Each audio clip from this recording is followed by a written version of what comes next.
се вратиме на ова што сакаше го коментираме околу велешките тролови.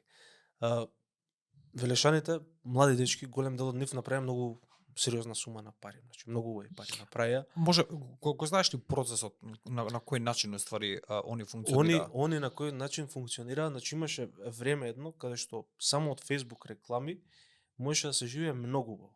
Ти зборам во Македонија, македонски портали може да заработат по неколку илјади евра месечно. Значи збориме за суми кои што стига и до 10-11 илјади евра. Тие портали и ден денеска функционираат, само не функционираат на тој начин. Значи имаше опција една кај што можеш да аплицираш во Facebook директно Facebook Instant Articles. И со Facebook Instant Articles Facebook ти плаќаше процент од рекламите кои што ти се појавуваат кај тебе на сајт кој што се од Facebook, ако човекот ја користи, ја чита веста од Facebook, процент идеше за тебе. И сега портали кои што има поголем број на прегледи заработуваа многу сериозни суми на пари. Конкретно јас знам за еден денешен, ќе речам, провладен медиум, нема потреба да го именувам, стигаше до суми до 20.000 евра месечно. Само од Facebook Instant Articles. Чи одлично се заработуваше. Сега, што е работата? Ако тебе кликот ти доаѓа не од Македонија, ти доаѓа од Америка, тоа е поскапо. У база у сервер у Америка, значи многу поише пари се заработуваше. Значи збориме до суми до неколку стотици илјади долари можеше месечно, зависи колку кликови имаш. И сега велешаните тој момент го сватија дека ти не си исплати условно кажано да работиш за македонскиот пазар, затоа што многу поголема заработка со речи си иста работа, нели сите денес знаеме англиски, можеш да направиш таква заработка во Америка. И основната причина зашто они влегоа у тој систем не беше да шират пропаганда или не знам идеологија про Трамп или било што, него едноставно бркаат кликови и пари.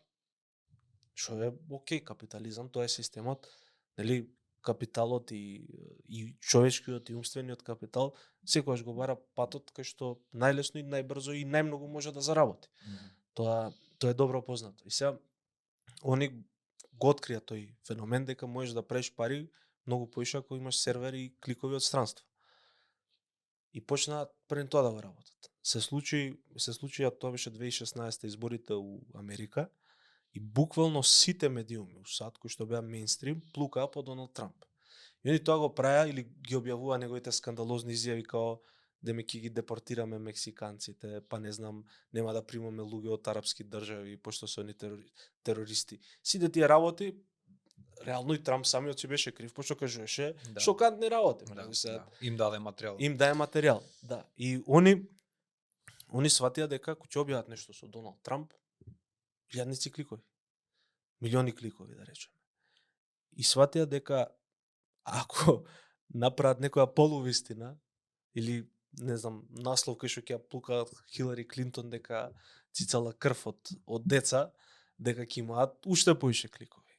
И тоа беше едно знаеш, еден систем кој што се хранеше само од себе, и све поскандалозно, и поеќе пари и направи огромни пари. Благодарение на системот кој што го имаше креирано Facebook.